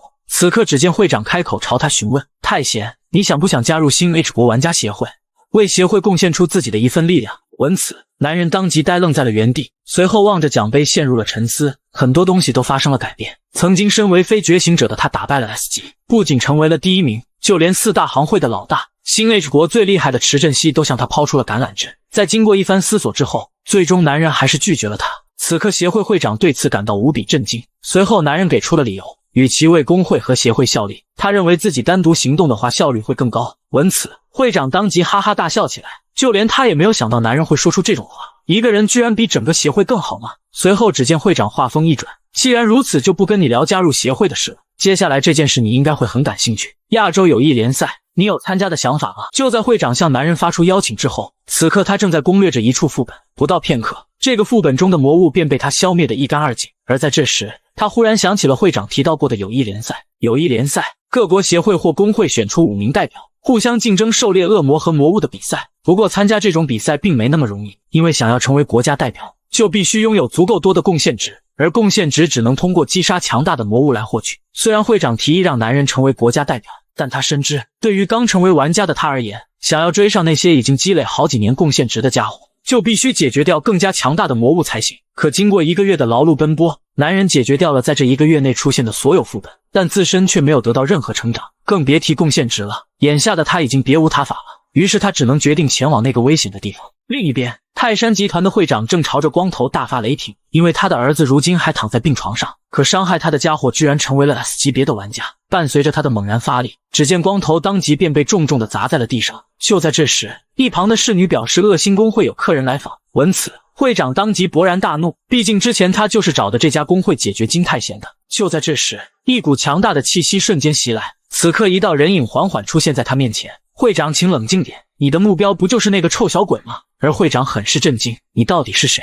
随后只见他开口喃喃道，初次见面，我是恶心工会的副会长影子。画面一转，男人才刚刚走出传送门，只见面前的胖子当即便喊住了他，而他便是负责带男人前往拍卖场的家伙，A级玩家炼金术师朴剑雄，同时也是男人忠实的粉丝兼金泰贤俱乐部成员。这里是最高级的拍卖区域，东角拥有着最大的拍卖规模，拥有品质最好的拍卖品，以及提供便捷的翻译功能。而这其中最优秀的地方便是安全，因为这里能够随时改变坐标，并且没有许可根本无法来到这里。也是多亏了这种制度，数十年来这里从未出现过问题。的确如此，但男人深知今天这里将会遭到 S 级魔人的袭击。画面一转，此刻台上正拍卖着一个价值不菲的道具，不死鸟药水，喝下它就能够提高20点魔力和体力。而金泰贤来到这里的目的只有一个，那便是通过击杀 S 级魔人来获取贡献值。不过有关这里的信息他了解的并不多，他只记得回归前东角在魔人的袭击下遭到了重大的损失，而他很是好奇到底是谁解决了那种怪物。随后只见他朝着胖子询问这里的总负责人是谁。正当他想要开口解释时，下一秒一道声音引起了2人的注意，这不是 H 国最年轻的 S 级玩家吗？没记错的话应该是叫金泰贤吧。来者便是来自巨国的 S 级玩家一板良平，同时也是这里的安保总负责人。但需要注意的是，这家伙为了自己的利益甚至可以对同伴动手，在玩家中是被称为恶鬼的存在。此刻只见他缓缓伸出左手，很高兴能够见到你，天才玩家。而男人也是毫无防备的与他握起手来。下一秒，无数电流径直朝着男人袭去，就连他也没有想到这家伙居然会使用如此手段，而此刻的他却是感到无比兴奋。没想到你真的是 S 级。就在男人即将进行反击时，他却注意到了一旁的众人，此刻他们正面露难色的瘫倒在了地上。而在这时，他却松开了男人的左手，随后俯身说道：这下你应该明白了吧，即使是 S 级玩家也是有等级区分的。虽然他不知道男人为何会来到这里，但他奉劝男人不要乱来，最后继续享受拍卖吧。望着他慢慢消失的背影，此刻的男人意识到，看起来事情比我想象中还要复杂。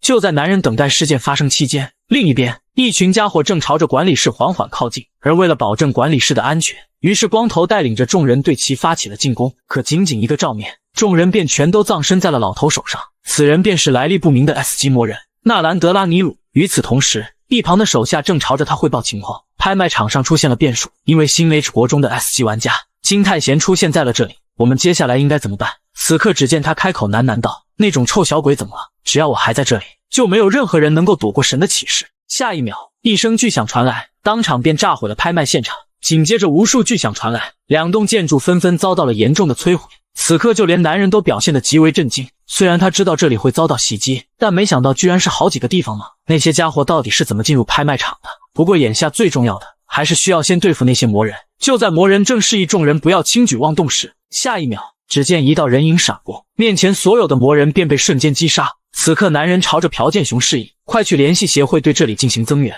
而我则负责抓捕幕后主使者。画面一转，众人正保护着已被客人拍下的商品。然而伴随着达克的一声令下，双方人马便瞬间展开了厮杀。不到片刻，他们便纷纷倒在了血泊之中。此刻只见达克一把拿起面前的物品，终于找到了凤凰药水，服用后可以永久提高20点魔力和体力。而他也终于明白为何尼鲁会想要得到这个东西了，因为光是看一眼就能感觉到它蕴含着无比强大的力量，如果他能够将其喝下的话。就在这时，一声巨响传来，随后一位手下应声倒在了地上，而他还没反应过来，只见周围的手下接二连三被当场击杀。这时的他才反应过来，这个技能是隐身。与此同时，一道凌厉的斩击瞬间落下，当场便划伤了他的右眼。而在这时，只见他猛然发动魔力，下一秒，男人便被无数条锁链牢牢绑住。你以为会隐身就了不起了吗？这下你完蛋了。然而此刻的金泰贤却是无比兴奋，这个技能居然还能定位对手吗？看起来非常不错，是一个值得使用捕食的技能。另一边，尼鲁已经占领了空间门管理室，没想到事情发展的格外顺利，接下来只需要拿到凤凰药水就结束了。与此同时，一旁的手下正朝着尼鲁汇报情况。前去寻找凤凰药水的达克有消息了，但似乎出了一些问题。此刻只见对讲机里传来一道声音：你就是那个尼鲁吗？而尼鲁却表现得一脸震惊：你到底是谁？还能有谁？当然是抢走你东西的家伙呀！如果你还想要凤凰药水的话，就赶快过来吧！该死的老东西！君药水在拍卖会上摆放整整500多年，所有人都以为这只是瓶普通的药水，可男人却花费20亿将其喝下，因为只有他知道，这是传说中的凤凰药水，使用者能够永久提升20点体力和魔力。就在男人朝着老头发出挑战之后，此刻只见他将手中的凤凰药水一饮而尽，下一秒，他的体力和魔力便瞬间得到了提升，就连他也没有想到这玩意的效果会这么好。不过这下终于不用担心他会被坏人抢走了。与此同时，只见梁平带领着一行人缓缓赶到了这里，而此刻的众人则对此感到无比疑惑，因为他们通过通信的位置来到了这里，但却没有发现任何人的踪迹。就在这时，只见梁平开口喃喃道：他不就正站在我们面前吗？快现身吧，金泰贤！此刻男人缓缓出现在众人眼前，没想到我隐藏的这么好，还是被发现了。而梁平很是好奇，为何身为 S 级别的玩家会出现在这，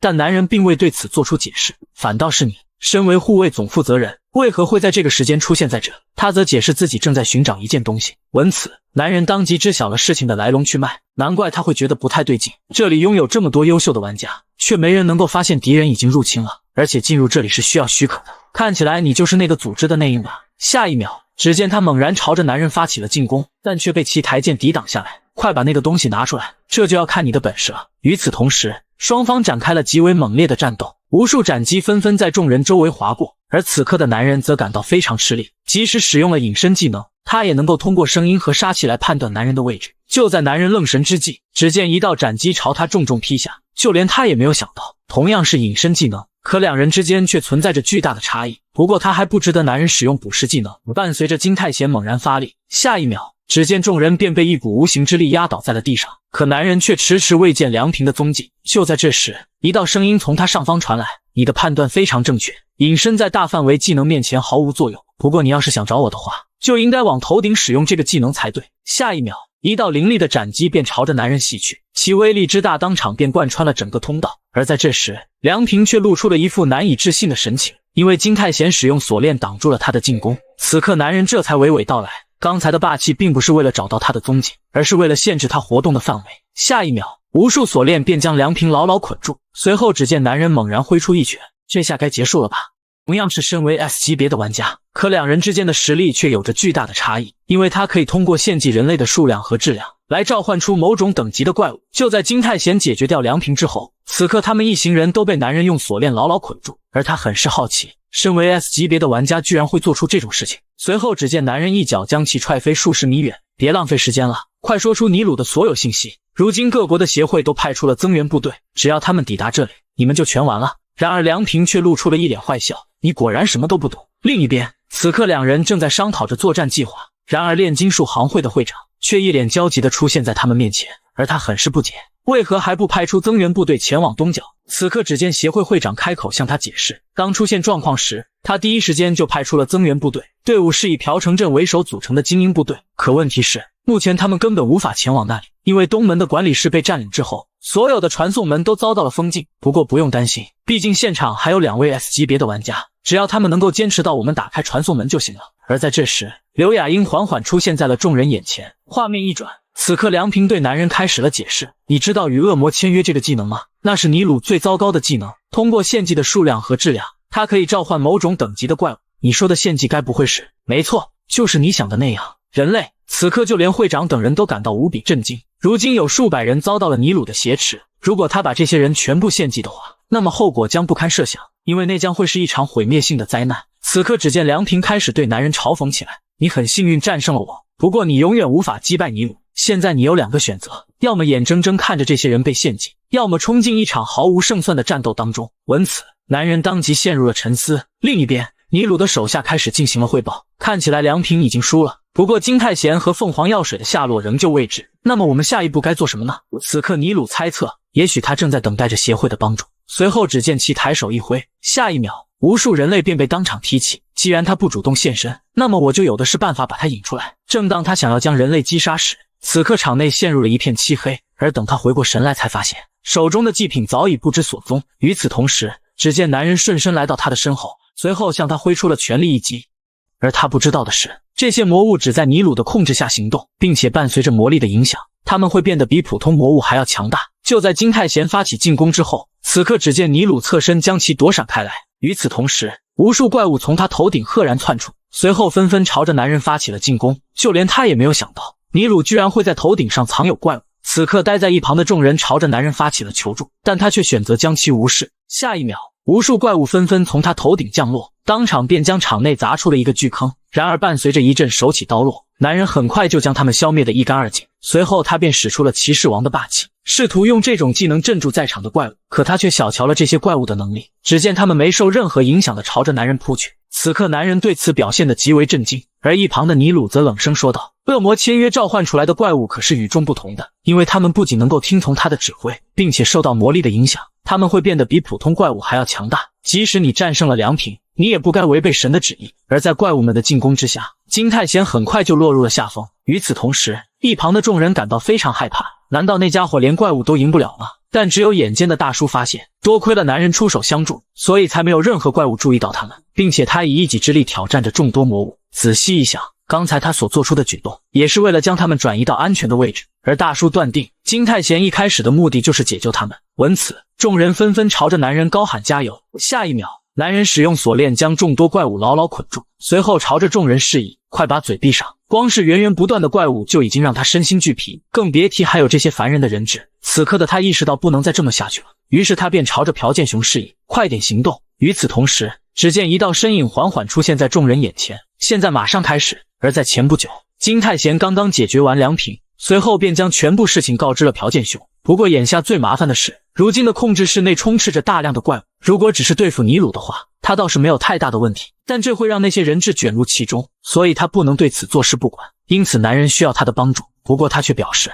如果想要将协会和这里连接起来的话，是不可能办到的事情，毕竟他并不知道这里的坐标。但男人却示意他不用担心，因为他只需要将魔物传送出去即可。与此同时，伴随着传送之门的打开，只见无数怪物瞬间便被吸入其中。此刻的尼鲁对此感到无比震惊，这到底是怎么回事？就连朴剑雄也没有想到，计划居然会进行得如此顺利。如今就只剩下最后一个敌人了。与此同时，金泰贤连忙朝他示意，快带着人质逃离这里。虽然他还想着留下来帮助男人，但却遭到了拒绝，因为眼前的可是 S 级别的敌人，他可没有办法边战斗边实施保护。闻此，朴剑雄当即带领着人们逃出了这里。望着众人渐渐离去的背影，此刻双方之间的大战一触即发。面对尼鲁尤为猛烈的攻势，男人只能选择在躲闪的同时寻找合适的进攻时机。就在这时，尼鲁快速来到男人身前，伴随着他抬手一挥，下一秒，一条巨大的火蛇便朝着金泰贤袭去，而他也只能选择抬剑进行抵挡。刹那间，场内传来一声巨响。此刻只见尼鲁开口喃喃道：“无论你消灭多少恶魔，或者解救多少人类，我都是你无法战胜的存在，你只是在做毫无意义的事情。”随后便要将男人当场击杀。可即使面对如此凶险的局面，此刻的男人仍旧表现得一脸从容，因为他坚信尼鲁一定会死在这里。随后只见他果断使用了捕食技能，下一秒，一股红色能量汇聚成了一条巨龙，紧接着朝着尼鲁袭去，当场便将所有的魔物瞬间吞噬。就连他也没有想到，金泰贤居然还隐藏着这种技能。此刻的他不禁放声大笑起来：“我改变了对你的看法，金泰贤，你是献给天神最好的祭品。”下一秒，只见尼鲁的手下纷纷跪倒在了地上，随后在他眼前缓缓消散。这家伙居然献祭了他们吗？与此同时，尼鲁身后赫然出现一头绿色古龙 S 级魔物邦德龙。另一边，逃离的人们遇上了尼鲁的手下，可当他们想要奋起反抗时，只见敌人一个个口吐鲜血，随后更是消失在了他们眼前。就在这时，一阵抖动袭来，只见金泰贤猛地被古龙一把甩出大楼，而此刻的尼鲁正哈哈大笑起来。龙可是最强大的魔物，面对如此凶险的局面，只见男人使用锁链技能打穿了一旁的玻璃，随后纵身跳入了楼内。该死，那到底是什么怪物？与此同时，只见古龙早已来到他的身前，而男人还没反应过来，就被古龙再次甩飞出去。这下你死定了，金泰贤！此刻只见男人缓缓抬起右手，正当他想要使用捕食技能时，一发龙之吐息却打断了他的技能，伴随着一声巨响传来。这时的尼鲁表现得有些许惊讶，因为就连他也没有想到金泰贤居然能在这种攻击下存活下来。看起来我还是低估了你的实力，这种家伙居然跟自己是同一级别吗？不过男人断定，强制控制那种力量，他的身体一定会遭到反噬，看起来他应该将要达到极限了。只要持续拖延时间的话，那么男人赢的胜算会很大。可没想到，他却一眼看穿了金泰贤的想法。拖延时间的确是一个很好的判断，但那种小把戏对我可是行不通的。下一秒，只见他当即便控制着古龙，飞速朝着朴剑雄等人扑去。伴随着一声巨响传来，整个楼层便遭到了毁灭性的打击。另一边，在工会的不懈努力下，他们终于打开了与东角的传送门。而在玩家朴成镇的带领下，众人纷纷踏进了面前的传送门。与此同时，眼瞅着众人即将遭遇古龙的袭击，于是金泰贤奋不顾身地将其抵挡下来。但奈何两者之间实力差距悬殊，伴随着他的猛然发力，此刻的金泰贤已然坚持不了多久。而一旁的朴剑雄则示意男人不用在意他们，毕竟如果男人死了，一切就都结束了。的确，男人非常赞同他的观点。当他召唤出古龙时，金泰贤就意识到自己绝不可能战胜他，唯一的办法就只有尽量拖延时间。但他认为现在放弃还为时过早，自己一定能够想出拯救所有人的办法。而在这时，一道声音传来：“我再也无法忍受了。”正当男人对此感到疑惑之际，下一秒，前方传来提示：捕食技能暂时上调至等级S，至等级 SS。随后由于肉体无法承受捕食的力量，所以开始产生了崩坏。而在尼鲁一脸震惊的目光中，男人的捕食等级提升到了3S 级别。下一秒，一股无比强大的魔力瞬间笼罩在他四周。捕食居然失控了吗？该死，国王到底给了我什么力量？在强大的力量之下，男人的肉体逐渐开始崩坏。难道我就要这么死去了吗？随后只见他无力地瘫倒在了地上。而此刻的尼鲁则感到无比震惊，因为这股力量实在是太过强大了，就连使用者都无法承受住他的力量。可他为何不终止技能呢？难道是在拖延时间吗？于是他便决定前去试探一番。然而没想到的是，仅仅只是靠近一下，古龙的翅膀就被当场吞噬。就在尼鲁一脸疑惑之际，只见一旁的金泰贤缓缓站起身来。下一秒，一头无比巨大的魔物赫然出现在他眼前。这到底是怎么回事？此刻金太贤身上爆发出一股强大的气息，你到底是谁？你并不是金太贤，这股力量你到底是怎么得来的？这可不关你的事，毕竟你已经死了。伴随着男人抬手一挥，下一秒面前的一切便被捕食吞噬殆尽。获得新的技能，与恶魔签订契约。就在金太贤解决完尼鲁之后，此刻在梦境中，金太贤被突如其来的锁链牢牢捆住，随后无数巨石纷纷朝他砸去，紧接着一双大手凭空出现。下一秒，骑士王的霸气猛然发动，而此刻的他很是震惊，为何他的技能会攻击自己？就在这时，只见捕食开口喃喃道：“你说这些都是你的技能吗？别开玩笑了，既然你吃下了这些技能，那么是时候该吐出来了。”伴随着一阵剧烈的抖动传来，下一秒，男人猛然从梦中惊醒，而他望着眼前的一切感到难以置信，因为当初使用捕食坏掉的右手，如今居然完好无损。与此同时，朴成正缓缓出现在他眼前，他给男人带来了许多美食，而这里是协会和炼金术师为男人准备的房子，算是阻止了魔人行动的谢礼。多亏了金太贤出手相助，才让他们抓住了良品，并且让许多人存活下来。至于他留在这里，则是为了保护金太贤的安危，而男人却感到一脸疑惑，因为他只记得和尼鲁战斗时倒在了地上，但具体发生了什么他却浑然不知。果然你也一样吗？朴成正此番前来也是想询问这件事情。时间回到之前，当时朴建雄看到尼鲁被一拳击杀，但眼前之人他敢肯定并不是金太贤。此刻只见男人抬手一挥，朴建雄便当场倒在了地上。正当他想要进行下一步时，身体却开始缓缓消散起来，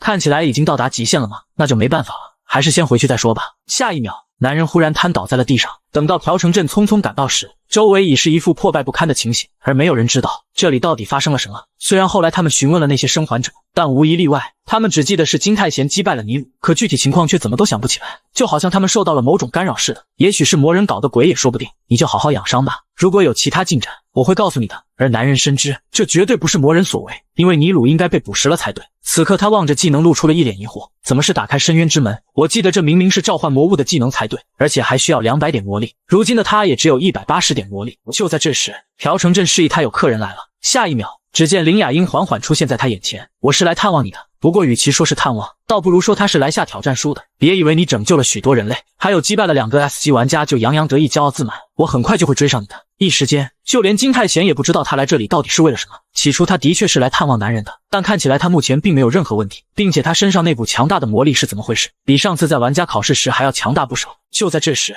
一旁的动静吸引了2人的注意，只见刘雅英正蹑手蹑脚地走进房内，而林雅英很是好奇，为何姐姐会出现在男人房内？不过刘雅英似乎很不待见他，你可以不要叫我姐姐吗？至于密码的话是由协会提供的，而且2位 S 级玩家同住一个房间，你认为他们是什么关系呢？闻此，林雅英当即小脸一红。此刻男人打断了2人之间的交谈，别开玩笑了，快说出你来这里的目的。他则表示自己也是来探望男人的，不过他顺便带来了一份礼物。在和协会会长的交谈中得知，男人的目标是友谊联赛，但是尽管他在东角取得了成就，可他的排名依旧只排到了30，而参加比赛的只有排名前5的玩家，他还需要一个很大的分数，所以他这次前来就是为了给男人双重副本火神殿的攻略权。另一边，一行人来到了东角，为首的便是恶星公会副会长影子。此刻他们正在寻找着尼鲁的下落，但是并没有任何进展。正当他们想着是否向老板报告时，影子却表示没有这个必要，毕竟尼鲁只不过是他们雇来的，而且如今他们的目的已经达到。就在这时，一艘巨轮出现在他们面前，正当他示意这里只有调查人员可以进来时，下一秒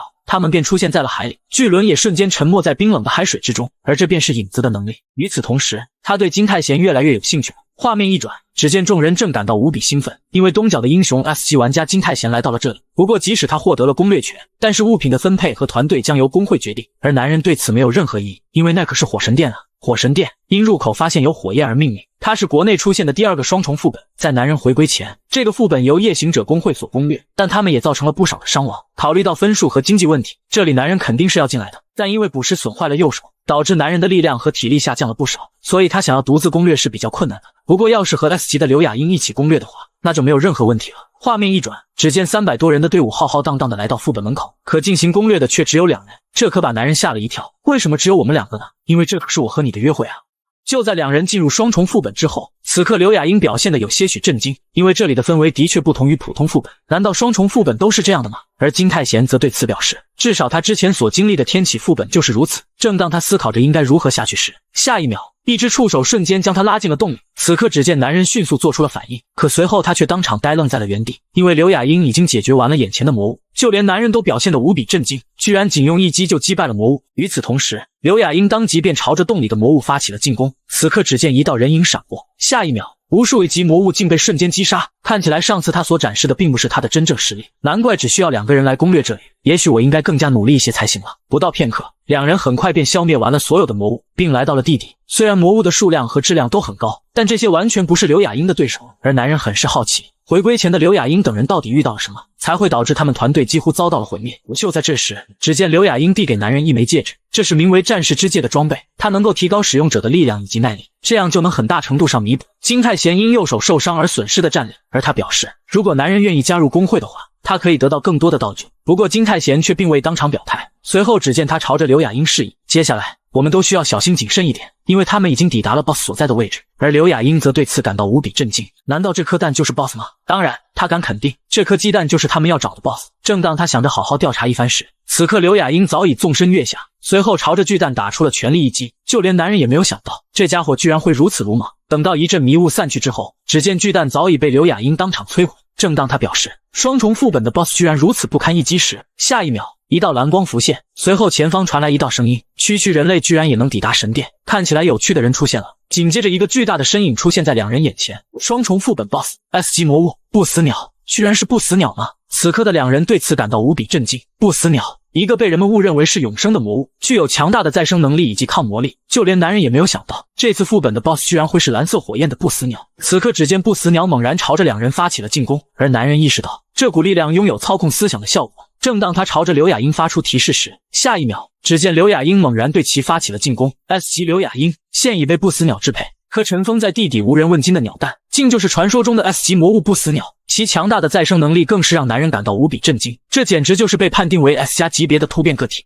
就在刘雅英被不死鸟控制之后，此刻面对他的进攻，男人也只能选择将其躲闪开来。下一秒，只见他猛然间使用了骑士王的霸气，当场便将刘雅英击倒在了地上。该死，你能不能清醒一点？而在这时，刘雅英早已凝聚好了魔力，随后一股无比强大的能量径直朝着男人袭去。见此，一旁观战的不死鸟不禁露出了一抹微笑，果然，人类真是太天真了。与此同时，这时的刘雅英才察觉出了一丝异样，只见一条锁链瞬间缠住了她的左腿，随后无数条锁链将她牢牢捆住。由于锁链附加了麻木效果，所以此刻的她早已无法动弹。这下我终于知道，在回归前到底是谁击溃了夜行者行会了。虽然这次的进攻会有点痛，但请你忍耐一下。下一秒，只见男人挥舞着巨石朝着刘雅英攻去，随后他便被当场击倒在了地上。当他醒来时，就能够脱离不死鸟的控制了。那么接下来就该对付你了。话语未落，双方当即爆发出全身的魔力。片刻之后，只见男人背着刘雅英正四处逃窜，毕竟仅靠他一人对付 S 级别的魔物还是有些困难的。面对不死鸟的不断进攻，男人也只能瞅准时机进行反击。就在这时，只见他一个瞬身来到不死鸟身后，随后朝他挥出全力一击，但却被其轻松躲闪开来。即使使用锁链将他牢牢捆住，也会被蓝色火焰当场摧毁。就连男人也没有想到，这魔物居然会如此棘手。而在他愣神之际，只见不死鸟朝他喷出一道蓝色火焰，幸好男人及时躲闪开来，否则后果将不堪设想。此刻的男人意识到，这绝对不是普通的不死鸟，难道会是大不死鸟吗？大不死鸟与现有的魔物不同，它具有非常强大的力量，是传说中的突变个体。为了突出它的强大，人类将这种魔物定义为 S 加级别。如果它真的是大不死鸟的话，那么以男人目前的实力，根本无法摧毁它强大的再生能力，除非使用捕食技能。但他又害怕也许会和上次一样失控。正当男人犹豫不决时，此刻刘雅英突然清醒了过来。面对眼前发生的一切，他对此感到无比震惊。于是男人耐心地向他进行了解释。而在这时，不死鸟猛然朝着2人发起了进攻，看起来你们并不把我放在眼里。随后他却露出了一脸震惊的表情，因为2人仅在片刻之间就化解了他的进攻。这次千万别再被控制了，当然你完全不用担心。见此，不死鸟猛然爆发出全身魔力，紧接着朝着2人扑去。而金泰贤则果断使用了君主的心脏技能，下一秒全员的能力值都得到了提升。随后只见刘雅英猛然挥出一枪，当场便将不死鸟的身躯打得4分5裂。接下来就交给姐姐我吧。S 级亚马逊的霸气暴走模式